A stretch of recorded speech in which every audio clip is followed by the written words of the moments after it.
Oh, it's been rain, yeah. Whole bunch of holes in the window.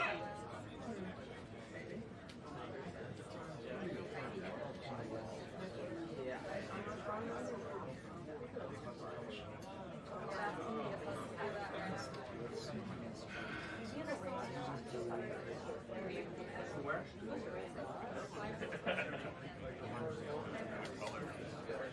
When did you get back? Friday night.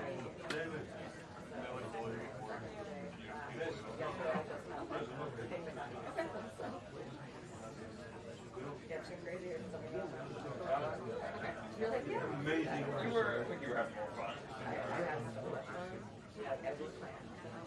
Never been tired of my life, but I loved every second of it. Yeah, it's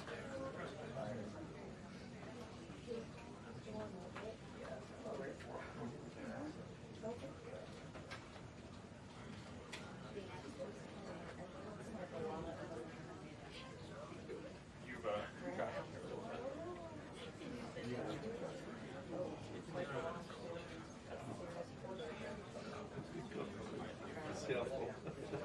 so how many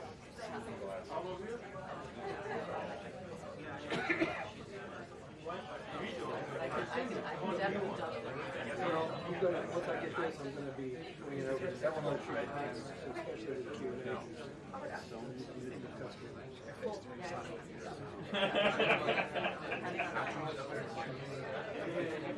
Yeah, of course.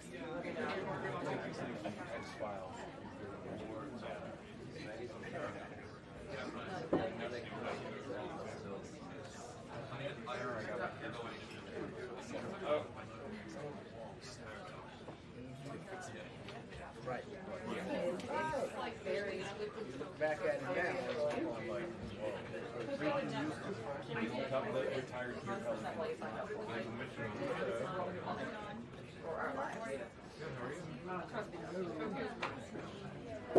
Oh,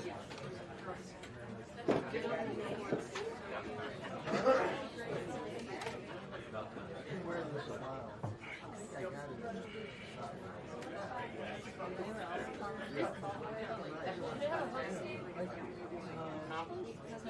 Yeah, we should do that. oh, okay, great.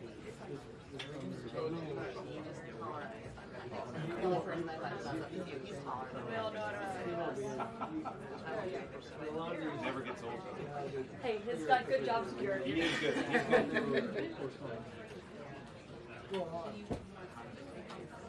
Hey, Steve. Yeah, because I don't know if I can get a shot. Under Q&A. I'll try. Yeah, okay. It's so packed, like they need this room needs to get bigger right now. Hopefully I can. She's going to get it. Yeah, you guys just like, I'll keep an eye on you if I'm an issue at all. But hopefully I can sit and be fine once maybe.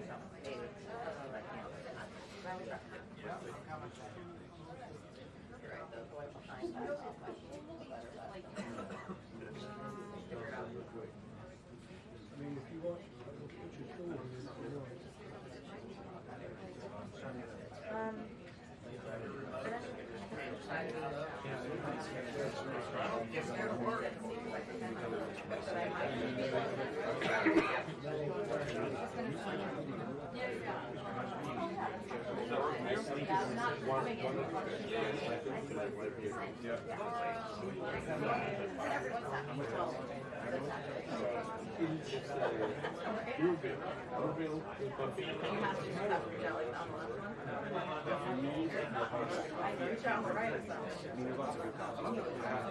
Some of the Italians are something that other people cannot replicate. Yeah. Put that in frame. So many pictures. You can get, like, if you buy one pack at Giant, you can get 13 pounds. You can get 650 pack. If you buy, like, a box of 20. Oh, no, they're really cheap. Yeah, it's like, because it's a marketplace.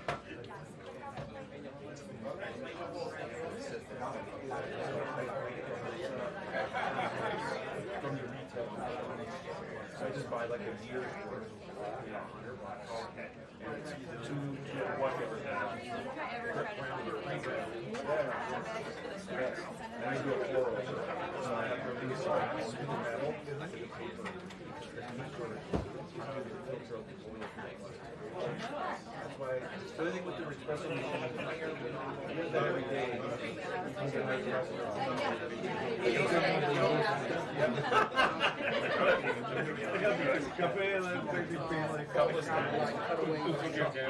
Sugar, sugar. I do that stuff.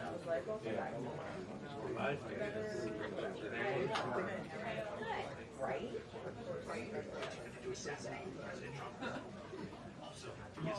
So we just want to move that and this closer. It'll give us a little more just take that.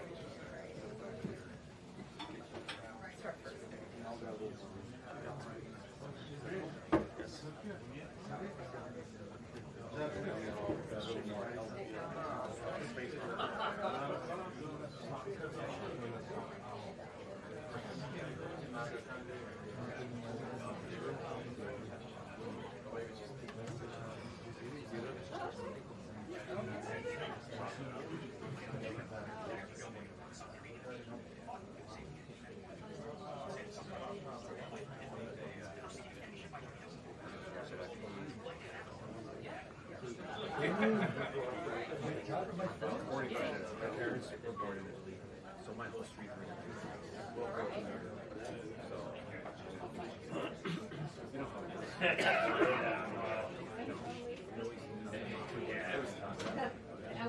These are business. It's the government.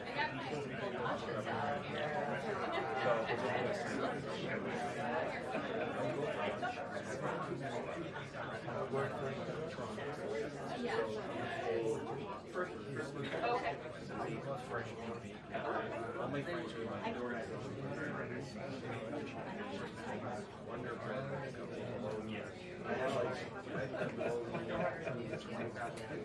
I think we're all for the bread. Belong. You know what I'm talking about?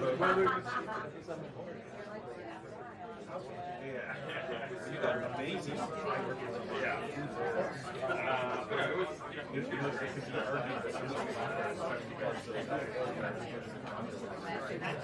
I worked in Chihuahua for a while.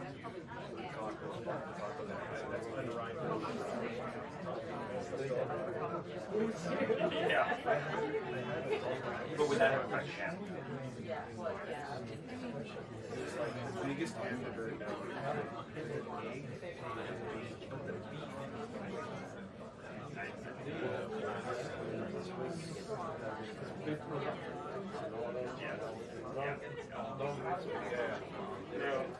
yeah, I mean, I had food there.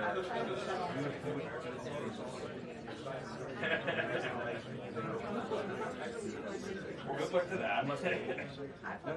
Good. Oh, yeah. There, you get a stack of and a thing of meat and cheese and peppers. You make it many one price.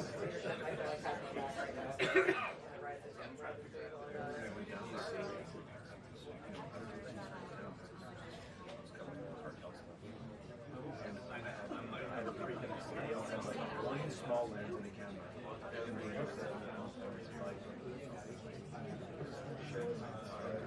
So,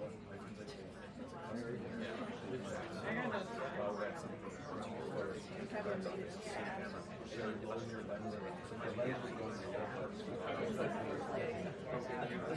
was like a community coverage.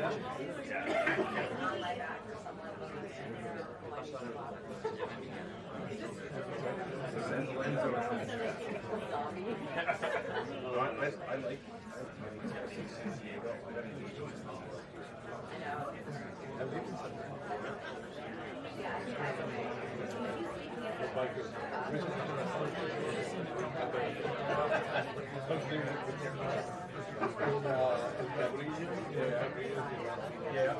Otherwise, it's not very good.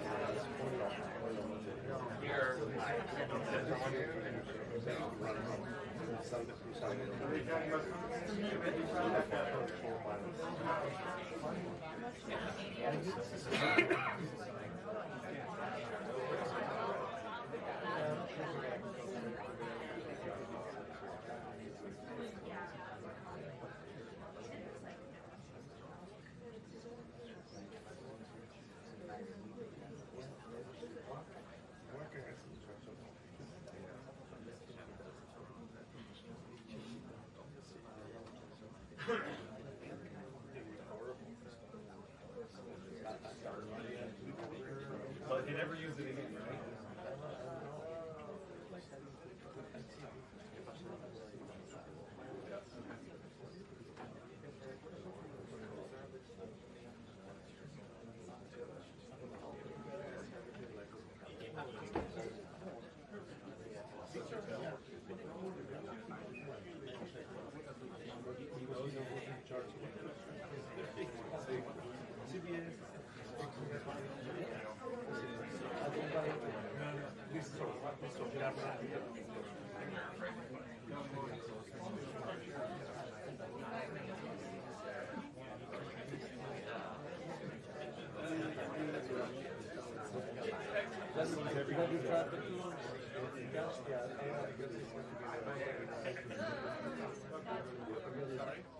Same thing.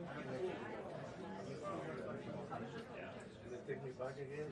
I was there for a minute, like, okay, we'll come back. 5 a.m. start.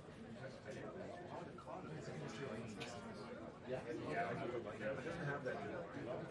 I don't know they can divide the people on the ladder. They don't have that.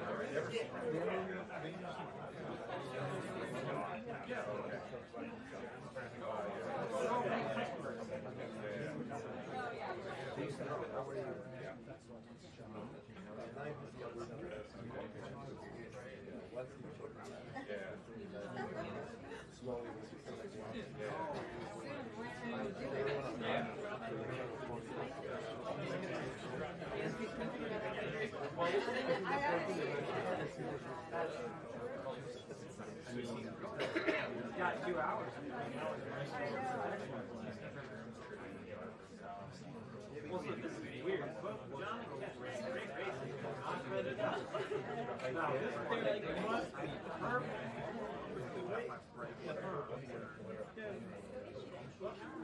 He was a target.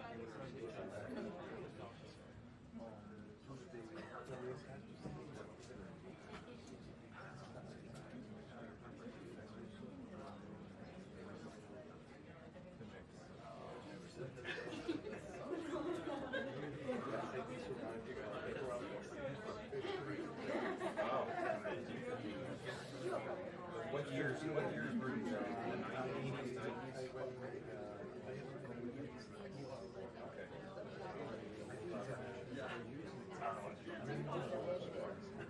It's okay. I can't wait that the second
you didn't let them hurry, you were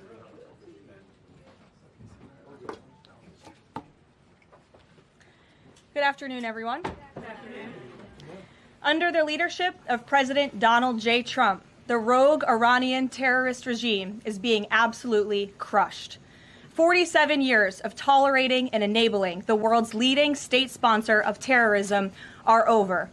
Iran's murderous terrorist leaders are paying for their crimes against America, and they are paying in blood. Since 1979, the terrorist Iranian regime has actively and intentionally facilitated the killings of Americans. They chant death to America and fund other radical terrorists who attack our country and are seeking to destroy Western civilization itself. These terrorists seized our embassy and took 66 Americans hostage in Tehran. They slaughtered 241 U.S. service members with a truck bombing in Beirut. They killed and maimed hundreds of American service members in Iraq. And this is just a small fraction of their blood-soaked record. Prior leaders have been too weak and ineffective to address this threat. Some, like Barack Hussein Obama, even sent pallets of cash that ultimately financed this terrorist crusade against the United States and our people, while signing stupid and naive deals that put Iran on the path of developing nuclear bombs. After years of endless appeasement and empty statements from politicians on both sides of the political aisle in this town, President Trump is finally the man of action.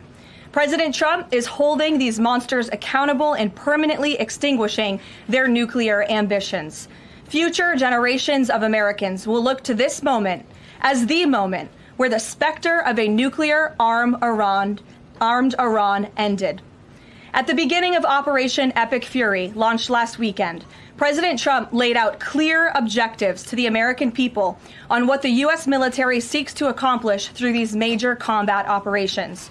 Number one, destroy the regime's deadly ballistic missiles and completely raze their missile industry to the ground. Number two, annihilate the Iranian regime's navy. And so far, we have destroyed more than 20 Iranian ships, including their top submarine last night, using a torpedo for the first time since World War II. There is not a single Iranian ship underway in the Arabian Gulf, Strait of Hormuz, or the Gulf of Oman. Number three, Operation Epic Fury will ensure the regime's terrorist proxies in the region can no longer destabilize the region or the free world and attack our armed forces. And thus far, Iran's proxies are hardly putting up a fight. Number four, this mission will guarantee that Iran can never obtain a nuclear weapon. It's safe to say that thus far, Operation Epic Fury has been a resounding success. American forces have struck more than 2,000 targets, destroying hundreds and hundreds of ballistic missiles, launchers, and drones.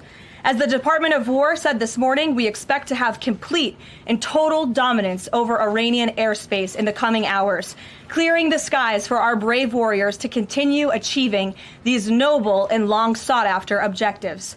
There's been a lot of misreporting and intellectual dishonesty from the American media on why President Trump decided to launch this operation. So let me remind you, Operation Midnight Hammer, which took place last June, obliterated Iran's 3 major nuclear sites. Yet the terrorist Iranian regime has remained fully committed to rebuilding its nuclear program. How do we know this? Because Iran has pursued this path of war and violence despite President Trump dispatching 2 of his top and most trusted negotiators to engage in exhaustive and good faith negotiations to try and reach a deal.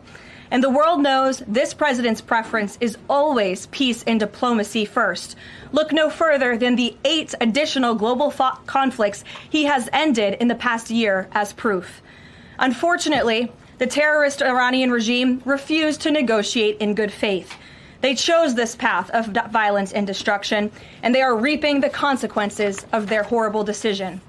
The regime did what they always have done. They lied, they delayed, they tried to string the United States of America along. They wanted to buy themselves time to continue building ballistic missiles and other deadly weaponry that could harm our U.S. personnel and troops in the region, and to continue aggressively pursuing their unacceptable nuclear ambitions. U.S. negotiators offered to lift crippling sanctions on Iran and even provide nuclear fuel to Iran at no cost to support a civil nuclear power program. They additionally had the opportunity to accept U.S. support as an investor in potential projects to develop peaceful nuclear energy together under a mutually agreed upon framework. Yet in response, Iran would have to forfeit their enrichment capacity once and for all. But Iran rejected. They accepted none of these generous and unprecedented offers by the United States. Simply put, they refused to say yes to peace. And their refusal made clear that their number one priority was building a nuclear weapon with which to threaten the United States of America. Again, the country they have been chanting death to for nearly 5 decades. Let me state this again clearly. Iran rejected the path of peace because the terrorists in charge of this regime wanted to build nuclear weapons to use against Americans and our allies. President Trump made the determination, a courageous determination and decision, that the path the United States was on with Iran had only one outcome: massive death and destruction at the hands of a nuclear-armed terroristic regime. That path of death and destruction and threats against the American people have ended with Operation Epic Fury. Operation Epic Fury has forged a new path that will better ensure the security of the United States and our people. The terrorists made a bet that President Trump would be like many of his predecessors, that he would just talk and he would refuse to enforce his clear red lines. But that has proven to be a catastrophic error in judgment. When President Trump makes a threat, and I have reiterated that threat many times from this podium to all of you over the past year, President Trump does not bluff. The president's words are backed up by the mightiest warriors in the world who possess the most sophisticated capabilities this world has ever known. 49 and counting of the most senior Iranian regime leaders, including the supreme leader, have already been wiped off the face of the earth. Make no mistake, killing these brutal terrorists is good for America and makes the world a much safer place. I want to also extend our prayers and condolences to the families of the 6 U.S. military service members who have been lost in Operation Epic Fury. These heroes represent the very best among us. They laid down their lives in defense of our country, and we will never forget their legacy or their sacrifice. As the president said, we grieve for these American patriots and their families as we continue the righteous mission for which they gave their lives. President Trump intends to attend the dignified transfer of these American heroes to stand in grief alongside their families. I understand the Department of War is working on scheduling this transfer, and we will provide updates at the appropriate time. Finally, the Trump administration is also doing everything within our power to protect Americans in harm's way. Since the launch of Operation Epic Fury, more than 17,500 Americans have safely returned home from the Middle East, with over 8,500 American citizens returning home to the United States just yesterday alone. If you are a U.S. citizen in the Middle East looking to return to the United States, the Secretary of State asks that you please register with the State Department at step.state.gov. The State Department will identify where you are and provide travel options directly to you. The administration is already rapidly chartering flights free of charge and booking commercial options, which we expect to become increasingly available as time goes on and the success of this mission further comes to fruition. I know the President and Secretary of State Rubio have been in touch as well with our allies in the region directly about this problem, making it clear that it is a priority of the United States of America to bring every American home. The Trump administration will not rest until every American is home safely and until the terrorist threat from Iran has been completely destroyed. With that, I'll take your questions. Eric, why don't you kick us off today? Thank you for being here. Karoline, thanks so much for having me. It's great to be here. As you mentioned, Iran's regime, its leadership has largely been decimated. Do we have a sense right now of who is actually calling the shots in Iran? And we're also hearing reports that the Supreme Leader's son may be named his successor. Do you have any more information about that. I just had a quick follow-up as well. Sure. We've seen those reports as well, of course, and this is something that our intelligence agencies are closely monitoring and looking at. The truth is, we'll have to wait and see. The president has said repeatedly that the objectives of Operation Epic Fury are the 4 military objectives that I laid out for you previously: to destroy Iran's navy, to destroy their ballistic missile capacity, to ensure their proxies in the region can no longer harm Americans, and to also ensure that they can never obtain a nuclear weapon. As for what comes next for Iran, the president has said, of course, it's a good thing for the United States to want freedom for the Iranian people, and ultimately we hope that freedom rests in their hands. Karoline, we see the Arab and Muslim nations coming under fire as well. President Trump's vision for the region has been to bring the Arab and Muslim nations to the table together, Abraham Accords, obviously, with Israel. If this regime topples, could we see a new day in the region and really a new Middle East come out of this when the dust settles? Well, the greatest deterrent to true and long-lasting peace in the Middle East has always been the rogue Iranian terrorist regime. And our Arab and Gulf partners in the nation admit that, as well as, of course, our close friend and ally Israel. We have seen all of the Arab partners in the region come together during this time on the phone with President Trump, many of them commending him for this bold and brave action to protect American troops and our bases in the region that are housed in many of these Arab and Gulf states. And I know that many of these regional partners are contributing their air defense capabilities as well: Jordan, Bahrain, Saudi Arabia, the UAE, Qatar, Kuwait, and the president continues to be engaged with all of them. Welcome. Garrett. Also have two, if you'll humor me. Axios, I think, was the first to report this morning this phone call between the president and Prime Minister Netanyahu, saying that Netanyahu had given the U.S. this information about where the Ayatollah would be and that he'd be with his deputies on Saturday. How important was that information in the president making the decision to strike where and when he did? I think it was important with respect to the timeline, but I think the president, prior to that phone call, had a good feeling that the Iranian regime was going to strike the United States assets and our personnel in the region. And the president was faced with a choice. Does the United States of America use our military and our capabilities to strike first, to take out this threat that has been threatening our country and our people for 47 years, or is he going to, as commander-in-chief, sit back and watch as the rogue Iranian regime attacks our people in the region? That's obviously an unacceptable decision. For the second choice there is unacceptable to the president, which is why he made this decision. As for where the Ayatollah was going to be, that obviously had an impact on the timeline of the operation, but not quite the president's decision in its entirety. And then on the way the public is viewing this, we were sitting here last week. I asked you if the president was going to make this a big part of the State of the Union, if he felt like he had to sell the possibility that he'd do strikes like this. We're now 5 days on. He hasn't done kind of the traditional speech to the nation part of it. Does the president believe the country supports the actions that he's taken so far in Iran? I think he does, and I think the president knows the country is smart enough to read past many of the fake news headlines produced by people in this room that this action was unjustifiable. Again, this is a rogue terrorist regime that has been threatening the United States, our allies, and our people for 47 years. And the American people are smart enough to know that. And they've also been smart enough to listen to the president himself, not just over the past year in this second term, but during his first term as president, and also for the past 40 years of his life. This is a president who has been remarkably consistent on this issue, that Iran can never obtain a nuclear weapon. And the president tried peace through diplomacy, exhaustively and extensively. He and his team gave it their best go, and the president ultimately came to the determination of that peace was not a pursuable path. The Iranian regime, they want death, they want destruction, they want to kill Americans, and that's unacceptable to this president. It's intolerable to him as commander-in-chief. Jackie. Thank you, Caroline. Obviously seen the update from the State Department on the 17,500 Americans that have already come back, including some 8,000 just yesterday. There are still 6,000 that are looking to get out, as I understand it.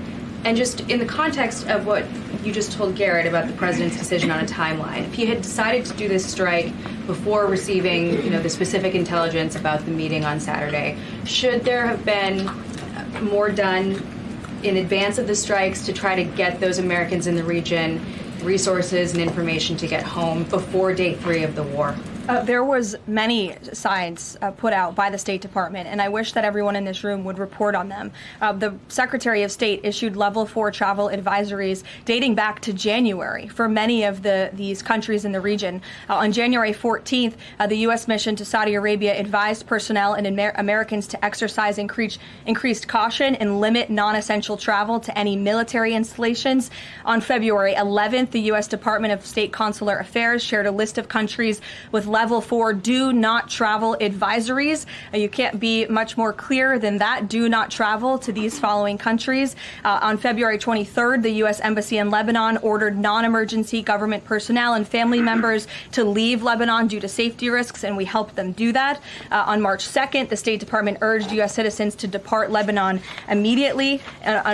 With respect to Iran, on February 27th, the Secretary designated Iran as a state of sponsor of wrongful detention and stated no American should travel to Iran for any reason. And again, on February 27th, the U.S. ambassador to Israel warned Americans to leave Iran, and they provided travel advisory alerts through the U.S. Embassy in Jerusalem. So the State Department was all hands on deck on advising extreme caution and do not travel alerts to Americans in the region. With respect to the Americans who are still in the region now, again, the State Department is asking that they register at the website so they can directly identify you, and we are actively and rapidly working to charter flights.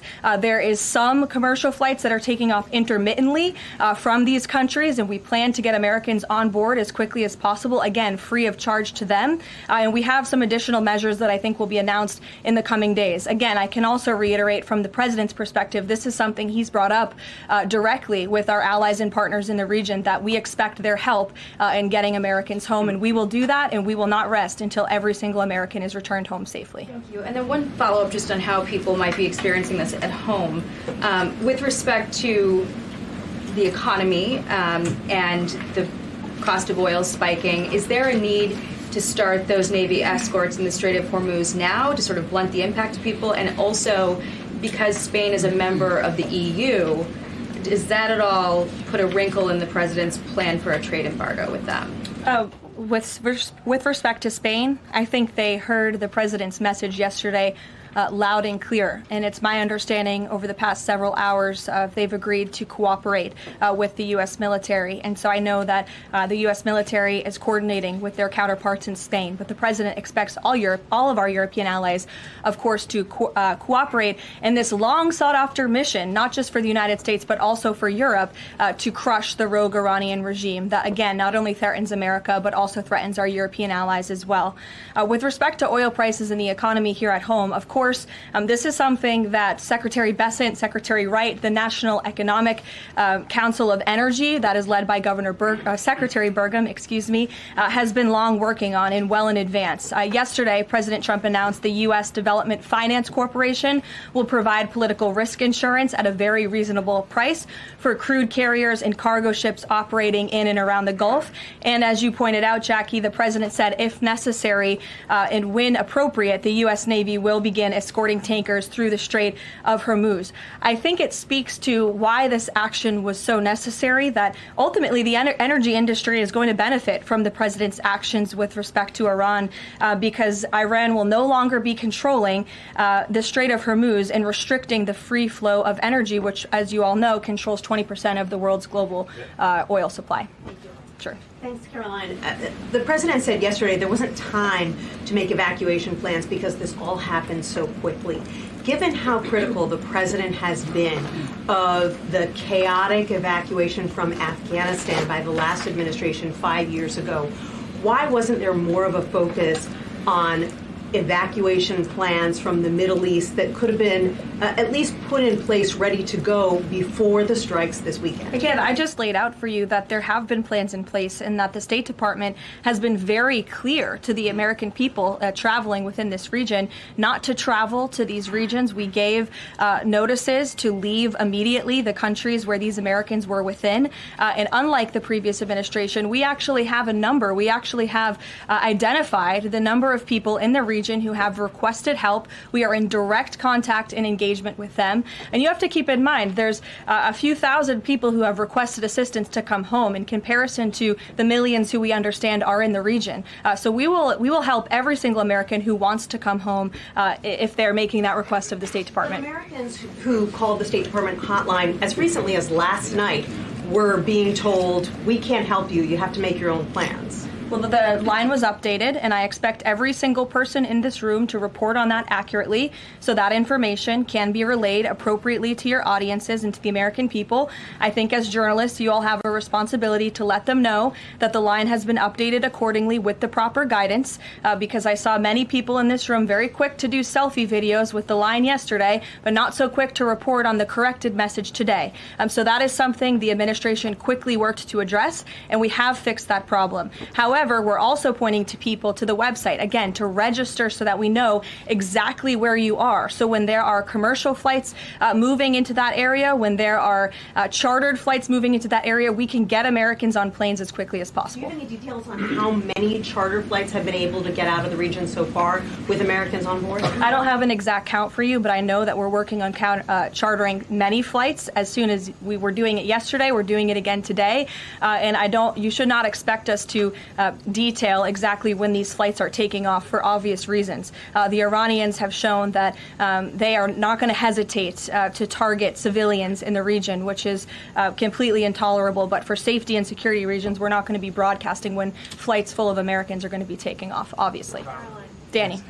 At the top there, you said that the Iranian regime is being absolutely crushed. Mm-hmm. Can you explicitly say then whether or not regime change is a goal of President Trump's operation?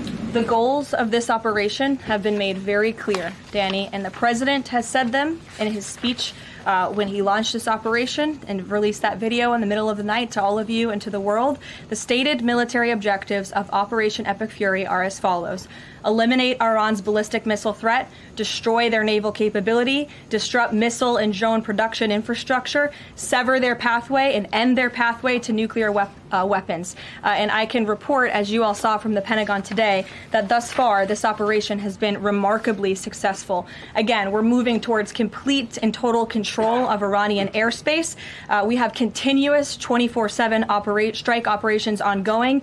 We've had more than 2,000 targets that have been struck. Nearly 2,000 munitions have been employed. The first 24 hours of this campaign were described nearly as twice the scale of the 2003 shock and awe campaign. And we've seen that the enemy, the Iranian rogue regime, their retaliatory strikes against the United States and the threat reduction has reduced significantly. If you look at the Iranian ballistic missile launches, they're down 86% from day one levels. So while the United States military continues to increase its complete dominance over this rogue regime, they are weakening day by day. Regime change is not a phrase that you would want to use. Again, Operation Epic Fury, I just detailed the goals and objectives of this very quickly. But obviously, as the president has said numerous times, do we want to see Iran being led by a rogue terrorist regime? No, of course not. So any day the United States of America is taking out a terrorist is a good day for our country and a good day for our people. So, given that point that you just make about the United States wouldn't mind seeing the government overthrown, certainly President Trump has talked about wanting to see Iranians overthrow the government. Has the president considered at all kind of how he views a U.S. role, if any, in Iran post-conflict? I think it's something the president is actively considering and discussing with his advisors and his national security team. But again, right now, the focus, minute by minute, hour by hour, day by day, is on ensuring the quick and effective success of Operation Epic Fury. Sure. Go ahead. I want to ask you about the U.S. munitions stockpile. I don't even know who's speaking because I wasn't looking at you. But you can ask the question and then I'll go to you. Karoline, I want to ask you about the U.S. munitions stockpile. President Trump posted on Truth Social on Monday that the U.S. still has a good supply of weapons, but that we're not where we need to be. What does he mean by that? And does President Trump then want to ask on Congress to pass a supplemental to increase funding for missile interceptor systems like the ones being used to defend U.S. bases in the Middle East from Iranian missiles. I don't have any updates for you on congressional asks from the president. As you know, under this president, we have significantly increased our defense budget, which is a good thing for the United States, for our national security, and for protecting our homeland. With respect to munitions, ammunition, weapon stockpiles, the United States of America has more than enough capability to not only successfully execute Operation Epic Fury, but to go much further. And we have weapon stockpiles in places that many people in this world don't even know about. However, the president in that post was pointing out that, unfortunately, we had a very stupid and incompetent leader in this White House for 4 years who gave away many of our best weapons for nothing, for free, to another country very far away by the name of Ukraine. So the president was pointing out how that was an unwise decision, but nevertheless, don't doubt the strength and the might of the American military. And I will also add, President Trump has rightfully been calling on defense contractors in this country to rapidly and aggressively produce American-made weapons, because they are the best in the world, and the president always likes to get things done as quickly as possible, and so he's been quite vocal in his efforts to try to speed up our defense industry to protect our homeland. Karoline, can you do some... Go ahead. Karoline, could you tell us about the president's current thinking about ground troops and whether they could be used, if they were to be sent into Iran, what would they be used for? What's the situation of that? Well, they're not part of the plan for this operation at this time, but I certainly will never take away military options on behalf of the President of the United States or the Commander-in-Chief, and he wisely does not do the same for himself. I know there's many leaders in the past who like to take options off of the table without having a full understanding of how things could develop. So again, it's not part of the current plan, but I'm not going to remove an option for the president that is on the table. Sean. Did the United States airstrike a girls' elementary school and kill 175 people? Not that we know of, Sean, and the Department of War is investigating this matter, and I would just tell you very strongly, the United States of America does not target civilians, unlike the rogue Iranian regime that targets civilians, that kills children, that has killed thousands of their own people in the past several weeks, and uses propaganda quite effectively, and unfortunately many people in this room have fallen for that propaganda. So I would caution you from pointing the finger at the United States of America when it comes to targeting civilians, because that's not something that these armed forces do. Reagan. Thanks, Caroline. Prior to the Iran conflict, the SAVE Act was really the focus of the news cycle. Is the SAVE Act still a priority for the administration? Absolutely. Can you just provide an update on the administration's talks with Congress to get the SAVE Act through? SAVE Act is absolutely still a priority for this president and the administration. The focus, of course, of much of the president's time right now is on ensuring the success of Operation Epic Fury, but the president can walk and chew gum at the same time, and he's very much continuing to focus on the issues that matter here at home for the American people, including the passage of the SAVE Act, including on bringing down the cost of living, which is why you'll see the president in about an hour and a half at the Ratepayer Protection Pledge Roundtable, where he will be sitting with big tech companies, with AI companies who are building in communities across the country and have pledged to pick up the cost of the electricity tab in these small towns and communities across the country, which is a great thing for American consumers. So you'll be hearing from the president directly on this very important domestic agenda item later this afternoon, and it's something that he mentioned in his State of Union address. So check it off the list as another promise made and kept by this president. Sure, go ahead. Thanks, Caroline. I just wanted to get back to Danny's question. So those four objectives that you read out do not explicitly include regime change. If those objectives were achieved and the Islamic Republic still existed, would that be an acceptable outcome? That's a hypothetical question that I'm not going to engage in. Again, right now, the president and the commander-in-chief are focused on executing the success of Operation Epic Fury, which we are already doing so in a very tremendous and impressionable way. Stephen. Thank you, Caroline. Two questions. The Trump administration reportedly is considering arming Kurdish forces in the hopes of inspiring a popular uprising in Iran. Could you comment on that report? I can comment on the fact that the president has held many calls with partners, allies, and leaders in the region, in the Middle East. He did speak to Kurdish leaders with respect to our base that we have in northern Iraq. But as for any report suggesting that the president has agreed to any such plan is completely false and should not be written. President Trump was saying yesterday that he is okay with someone from within taking over in Iran, He spoke about how Venezuela he saw as a successful model where Delcy Rodriguez took over and had a better relationship. Iran's President Pezeshkian, he took office in 2024 as a relative reformer. He's part of a three-man council now replacing the supreme leader. Does President Trump see him as a potential successor who is more pliable? Again, that's another hypothetical, and I haven't spoken to the president about this specific individual, so I don't want to get ahead of him on any assessments that should be made. Thank you. Yesterday, the president acknowledged that oil prices will be a bit high. As for gas prices here in the U.S., what is the admin doing right now to counter that? I mean, should they skyrocket? Is there a plan to help, Americans right now with those higher gas prices? And then a second question. On the rash that was on the president's neck, the White House physician said it was a preventative skin cream that he was using, but why is the president using this cream? What are they trying to prevent with this cream? To your second question, I don't have anything additional to add to the physician statement that we provided to all of you on those questions, but I know the statement said that the redness on the neck will dissipate within the next couple of weeks. To your first question about oil prices, thank God we have a president who has exuded American energy dominance over the past year, an administration that is wholeheartedly focused on keeping prices stable as best as we can. Of course, this operation is temporary to protect the homeland, but crude oil prices did fall yesterday. They remain stable today after the president announced steps to ensure the stability in global energy markets. Again, those include the DEC offering reasonably priced political risk insurance and the potential for the U.S. Navy to provide protection for the flow of energy through the Strait of Hormuz. It is the president's belief and his economic team's belief that the economy continues to be very strong. It's robust and will be able to weather any of the temporary impacts of Operation Epic Fury. John. Thanks a lot, Caroline. Just to follow up to that, the timeline for making the Strait of Hormuz safe for oil tankers to transport their oil through the strait, what is that timeline, and what can the president do to speed up that timeline? I don't want to commit to a timeline, but certainly it's something that is being calculated actively by both the Department of War and the Department of Energy. They're working very closely. Both secretaries are in all of the briefings on this subject with the president, and this is, again, something they're monitoring. And if and when necessary, the United States Navy will provide assistance to escort oil tankers through the strait. Sure, in the blue. Thank you, Caroline. You're not in blue, Andrew. Go ahead. Yeah, thank you.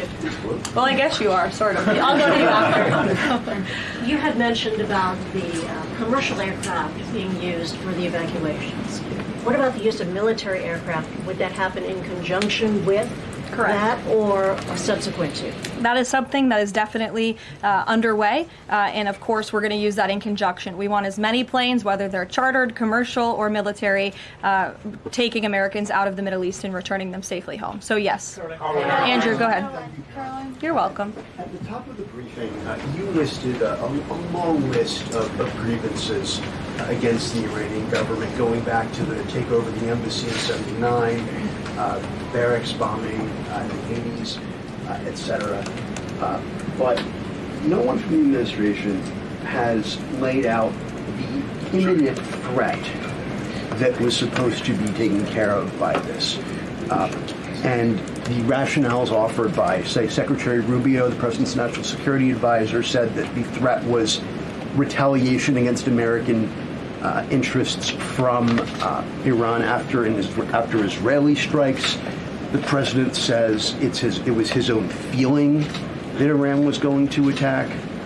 Why is it that across the administration you can't say what the imminent threat against the United States was that required us to launch this? And also, Prime Minister Starmer told Parliament today that his reason that he didn't allow the use of British bases was that he was not satisfied that there was a lawful basis and a viable, thought-through plan. Was there an attempt to provide the UK government with a legal basis for these strikes and a viable, thought-through plan? To the first question, I completely reject the premise of your question.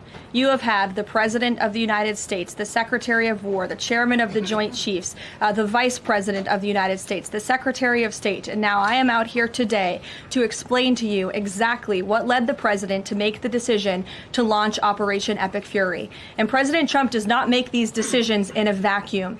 This decision to launch this operation was based on a cumulative effect of various direct threats that Iran posed to the United States of America, and the President's feeling based on fact that Iran does pose an imminent and direct threat to the United States of America, based on the fact that they are the world's leading state sponsor of terrorism, based on the fact that they were rapidly and aggressively building up their ballistic missile program to give themselves immunity within their country alongside their navy, so that inside their country they could continue to create nuclear weapons and nuclear bombs, which would of course pose a risk to Americans in the region and even Americans one day here at home. And then another point on this is the President found that through these extensive, exhaustive, failed negotiations with Iran, that they were hell-bent on death and destruction. So again, the President was not going to be just another president on a very long list who sat back and stood by and passed the buck of this direct threat to the next administration. The President had a feeling, again, based on fact, that Iran was going to strike the United States, was going to strike our assets in the region, and he made a determination to launch Operation Epic Fury based on all of those reasons. And I would like the media to actually report on all of them, rather than just picking sound bites from one person in this administration and saying, oh, they're contradicting the other person. No, again, these decisions are not made in a vacuum. They are made by the President's feeling that Iran was going to strike the United States and our assets in the region, and he was not going to sit back and watch that happen. The determination was made that the President was going to strike first alongside Israel, and that has obviously been proven to be the right decision and an effective one at that. Libby, go ahead. Thank you, Caroline. A two-part question for you. First, has the President spoken with the family members of those U.S. service members that were killed? Second, given what you've outlined throughout this entire briefing, I mean, the United States has sunk a bunch of Navy ships. We've hit all of these targets. What can Americans expect the goal to be moving forward now that the U.S. has accomplished all of this? What is victory, given we've even taken out Iran's supreme leader? That was an explicit goal. Again, victory will be determined by the Commander-in-Chief once the goals and the objectives that we have repeatedly laid out are fully realized. Again, we just, in the next few hours, will be achieving that dominance over the skies, which means the United States military will be raining missiles and weapons down on Iran to hit these specific targets that have been identified as crucial to take out by the Department of War. Caroline. John. Thank you so much, Caroline. Has the U.S. posture changed in regard to a nuclear North Korea, given the latest strikes on Iran and the fact that the stated goal is to make sure that Iran is not a nuclear country? I don't have any change in position with respect to North Korea today. Thank you. A quick follow-up. There's been reports that Ali Khamenei's son has been elected as the next supreme leader. Does the administration think that he is a part of the same regime as his father? Would they like people in the country to rise up and get him out of power? There's reports he's been elected, or that he's assuming to be elected. One of the likely options. Pardon me, what was that? That he's one of the likely options, or that he has been elected. Okay, so we'll wait to confirm until someone actually is elected. You just mentioned that the President is going to attend the dignified transfer for these families. Given what Secretary Hegseth said this morning, is it the position of this administration that the press should not prominently cover the deaths of U.S. service members?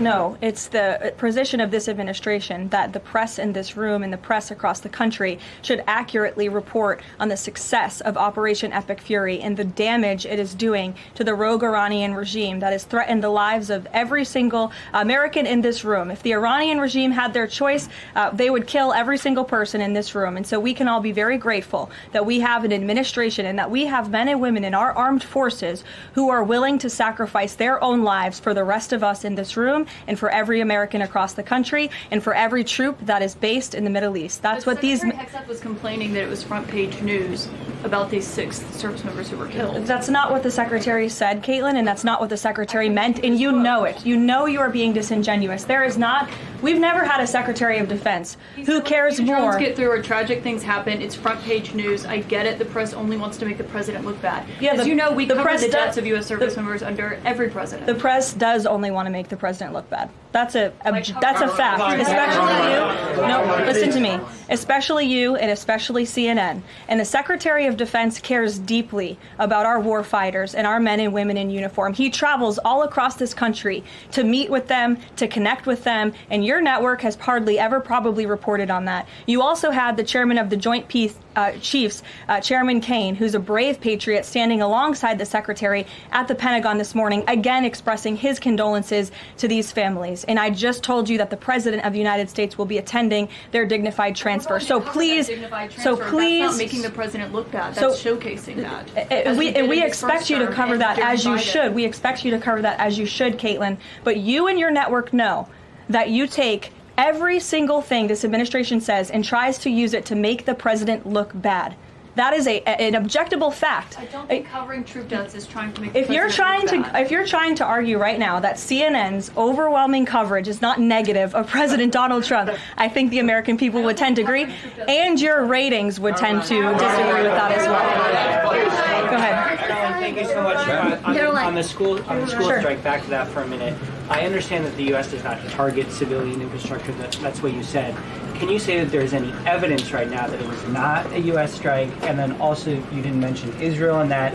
Is there any assessment about Israel's potential likely role in that, if at all? Again, the Department of War is currently investigating this matter, but again, I will reaffirm that the Department of War and the United States Armed Forces do not target civilians, as does the Iranian regime, who kill and execute their own people. Christian.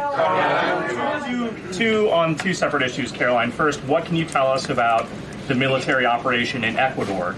And then secondly, is the president considering invoking the Defense Production Act to boost munition stockpiles while we are in this conflict? It's not something I've heard the president consider, but as you know, the president has been in pretty direct correspondence and public correspondence with defense contractors, asking them to aggressively speed up their manufacturing of American-made weapons, which again are the best in the world. With respect to Ecuador, I would point you back to the statement released by the U.S. Southern Command. On March 3rd, Ecuadorian and U.S. military forces launched operations against designated terrorist organizations. These operations are a powerful example of the commitment of partners in Latin America and the Caribbean to combat the scourge of narco-terrorism. And together, we are taking decisive action to confront narco-terrorists who have long inflicted terror, violence, and corruption on citizens throughout the hemisphere. And with on that, I would also add that this weekend, I'm pleased to announce, the president will welcome the heads of state from 12 nations across our Western Hemisphere in Miami, Florida on Saturday. The point of this newfound Latin America summit is to promote freedom, security, and prosperity in our region. The following countries will be in attendance: Argentina, Bolivia, Chile, Costa Rica, the Dominican Republic, Ecuador, El Salvador, Honduras, Panama, Paraguay, Trinidad and Tobago, and maybe some others as well. And the president will be speaking with the leaders of this country, who have really formed a historic coalition to work together to address criminal narco-terrorist gangs and cartels and counter illegal and mass migration into not only the United States, but the Western Hemisphere, which remains a key and top priority of this president. Thank you very much, everyone, and you'll see the president yourselves in an hour. Thank you, Caroline.